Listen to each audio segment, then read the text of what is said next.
السلام عليكم ورحمة الله وبركاته. دلوقتي يا جماعة ديت الجماعة العينة اللي أنا كنت عاملها لشركة روك. تمام.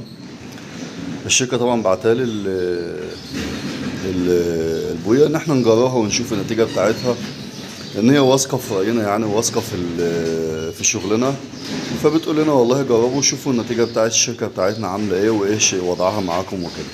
دي العينة أهيت ناشفة وزي الحديد، مفيش مشكلة. طيب الحاجة اللي أنا علقت عليها في الفيديو اللي عدى 3 حاجات: وقت الجفاف، قوة التصلب، كثافة البوية. ال3 حاجات دول. دي العينة بعد ما نشفت اهيت. تمام. هي حتة إزازة مفيش مشكلة، بس قوة التصلب طبعا كانت زي ما احنا قلنا في الفيديو اللي فات، قوة التصلب كانت قليلة ضعيفة. وقت الجفاف كان طويل. فانا لما رجعت الواتس بتاع الدعم الفني بيني وبين الشركة، فاتضح ان انا اللي حطيت مصلب غلط. اتضح ان هم باعتين مصلب للورنيش ومصلب للابيض. تمام. ده توكي بتاع الابيض، ده اللي انا حطيت منه الورنيش، لان معروف في اي شركة. ودي بقى مشكلة اكبر من كل اللي احنا اتكلمنا فيه. المفروض ان انا شغال بورنيش فرن، ابيض فرن، اي الوان فرن، يبقى المفروض المصلب بتاعهم واحد. انت حضرتك مش هتلخبط لي الدنيا كلها واقعد احط مصلب كذا. طب انا مثلا راجل صنايعي وعرفت اقرا او اخدت بالي مثلا من الهاردنر او الحاجه بتاعته، او ان مثلا كان في محادثه واتس رجعت لها. في ناس ما تعرفش. المفروض انت حضرتك بتخاطب كشركه، انت بتخاطب الفنيين او كل الصنايعيه على حسب مستوياتهم. تمام. فيا ريت يا ريت اتمنى ان احنا نعالج حته المصلب او حته المجاميع. يعني المفروض حضرتك لو هتحط لي لكل مجموعه مصلب لوحدها، لا يبقى حطهم لي الاتنين مع بعض في علبه واحده. تمام. يا اما افضل حاجه زي ما كل الشركات شغاله، هو مصلب واحد بيشتغل على كله. احنا ساعات حتى ممكن اجيب مثلا اي منتج لاي شركه ومفيش معاه المصلب بتاعها، بجيب اي مصلب بتاع شركه تانية وبيشتغل معاه، لكن طبعا الافضل المصلب بتاعها. فيا ريت انا العينه ديت هرشها تاني، مش هسيبها، هرشها تاني عشان اشوف قوه التصلب اللي احنا هنحط لها المصلب بقى بتاعها اللي هو ده. تمام. فهنشوف المصلب بتاعها ان شاء الله. هي كويسه وناشفه وكل حاجه، بس قوه التصلب بتاعتها مش عجباني. فهنجرب المصلب بتاعها ونشوف هيعمل معانا ايه وهتكون النتيجة بتاعته شكلها ايه. ولكن اتمنى ان احنا نعالج حتة المصلب ديت، ما تلخبطش الصنايعي ويبقى عندك واحد للورنيش واحد للابيض. لا، عايزين كله مصلب واحد. يبقى انا واخد ورنيش واخد بوية، اي بوية المصلب واحد لكله. طب انا مثلا فايض عندي مصلب من الورنيش، خلاص مش هرميه عشان هيشتغل معاه في الابيض. فايض معاه في الابيض او في الالوان، هيشتغل معاه في الورنيش.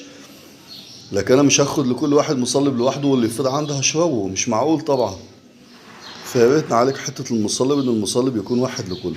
احنا معانا على عينه نشفت واتصلبت وكل حاجه، ولكن اللي انا لاحظته قلت عليه، لان طبعا ممكن برضه واحد يشتغل وما ياخدش باله. يعني انا لاحظت ان وقت الجفاف طويل، لاحظت ان الكثافه الكثافه بتاعته ضعيفه، ما بيفردش كتير. لاحظت التصلب بتاعه ضعيف. فخلاص يبقى احنا كده ان شاء الله هنحل مشكلتين اتنين، اللي هو قوة التصلب ووقت الجفاف بإذن الله. نشوف كده ان شاء الله ونتابع، وربنا يسهل بعد الجفاف هنشوف الدنيا فيها ايه. ده دلوقتي ده الورنيش اهوت. تمام. اللي هو الاكريليك او ورنيش فرن. ده شركة روك. بنحط منه النسبة بتاعته 50% مصلب، زيه زي اي ورنيش موجود في السوق اكريليك. تمام. يعني بنحط مثلا كيلو، هيبقى هنحط عليه نص مصلب. هتحط كيلو يبقى هتحط نص، يبقى هتحط عليه ربع. فانا طبعا هعمل شوية على قد العينة ديت، نسبة وتناسب، وهنحط الكمية ونشوف المصلب اللي احنا اخطأنا فيه في الفيديو اللي فات. ان شاء الله هيكون ظابط معانا وهتكون الدنيا بتاعته كويسة بإذن الله. الحاجة اللي انا لاحظتها برضه يا جماعة، اللمعة عالية جدا جدا جدا. حتة ازاز بصراحة يعني بدون مبالغة، العينة اللي انا كنت برششها ديت انا طبعا دلوقتي طفيتها عشان ارشها تاني. اللمعة بتاعتها كانت فوق الوصف، فان شاء الله هنشوف بعد الوش ده النتيجة هيكون شكلها ايه.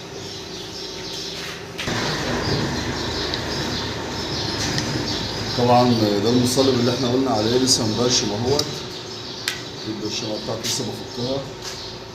وطبعا انا حطيت شوية ورنيش على قد العينة، هنحط حوالي نصهم مصلب. المصلب يا جماعة مش بكتره، يعني المصلب لما بيزيد عن حده بيعمل مشاكل، فطبعا المفروض نظبط بالمسطرة بس لو كمية كبيرة يعني.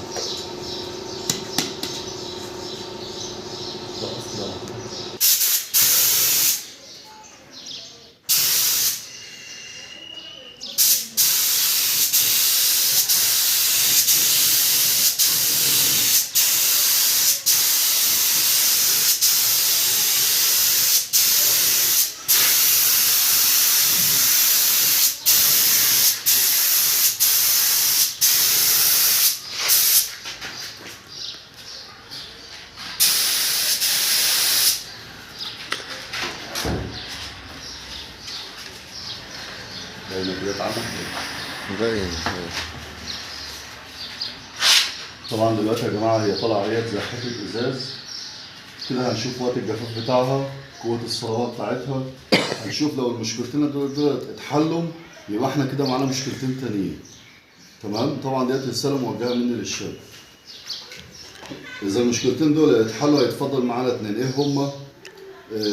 كثافة، معدل الفرد. عايزين طبعا لحد حالا برضه ما حطيتش طنة، انا يا دوبك حطيت المصلب بس. يبقى احنا عايزين الكثافة تكون أكتر عشان تديني معدل فرد أكتر. طبعا هو الطنة بيتحط بنسبة 30%، ده اللي احنا متعودين عليه. معرفش هنا في الورنيش هيكون ايه. أنا شايف إن أنا لو حطيت 30% الورنيش هيبقى معايا مية خالص، هيبقى يعني محتاج إن هو يتقل عن كده.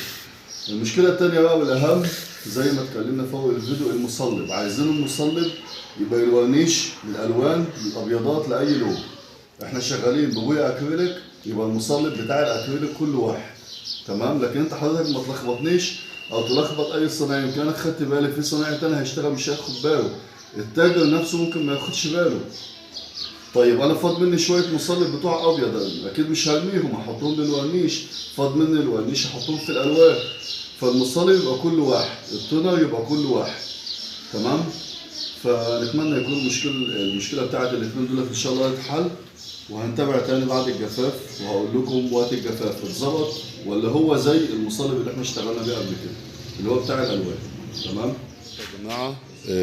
عدى مثلا على الدهان مفيش مثلا حوالي ممكن نقول 10 دقايق. انا يا دوبك شربت كوبايه الشاي. تمام. في جفاف سطحي كويس جدا اهوت. انا كده ماشي ايد عليها اهو. تمام. ده جفاف سطحي، فكده البويه 100 100 وزي الفل. اللمعه عالية جدا جدا جدا، واللي لاحظته ان اللمعة ما بتنطفيش. في بويات تانية بعد ما بنوش تاني يوم بتلاقيها تهدى. يعني انا كنت رشش اول وش على سيلر واللمعة بتاعته ما هديتش، ورشيت تاني وش برضه ما هديتش، رشيت تالت وش. دي برضه كمان ميزة يا جماعة في الورنيشة ديت، ان انا رشيت 3 وشاش فرن فوق بعض، مفيش عزل، مفيش اي حاجة، ولا حاجة هاجت معايا ولا فوشت ولا جرالها اي حاجه. في ورنيشات كتير بنيجي نشتغل اكريليك على اكريليك تلاقيها تفوش معاك او تهيج. لا، الورنيشه ديت انا اشتغلت 3 وشاش على بعض، مفيش اي حاجه فيها حصلت، ولا في زي ما انتم شايفين اللمعه هيت ازاز. تمام. الشغل ده ولا واخد بوليستر ولا واخد خدمه يعني عاليه او ولا حاجه. واديت 3 وشاش ورنيش فوق بعض، منهم واحد بينه وبين التاني 24 ساعة أو أقل من 24 ساعة، اللي هو بين التاني والتالت، يعني ممكن نقول حوالي 16 ساعة. ومشيت عليه صنفرة زي ما شفتوا، ولا فوش ولا هاج ولا جراله أي حاجة، بالعكس اللمعة زي الفل اهيت. الجفاف السطحي سريع الحمد لله. وده طبعا احنا قلنا ان ده بيقلل التقاط الأغبرة والحاجات اللي زي كده، فالنتيجة كويسة جدا. يتفضل عندنا حاجتين اتنين. تمام.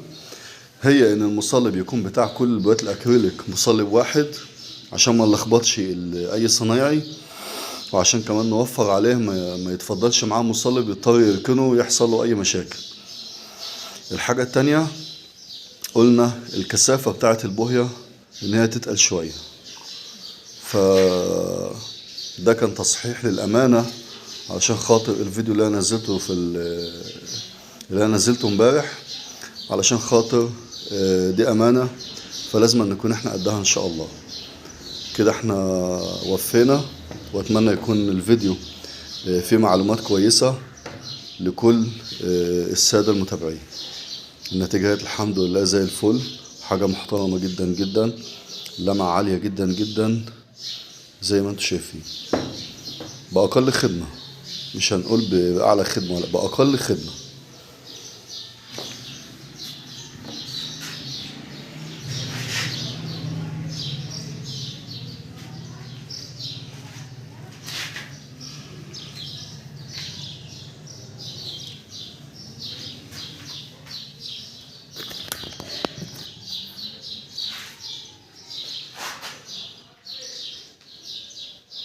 مراية يا جماعة، مراية، الله أكبر، حاجة جميلة جدا، حاجة مفيش بعد كده. دي مراية مش ورنيشة. شايفين المراية؟ اللي يشوفها يقول إن هي مراية، لمعة عالية جدا جدا جبارة، بأقل خدمة.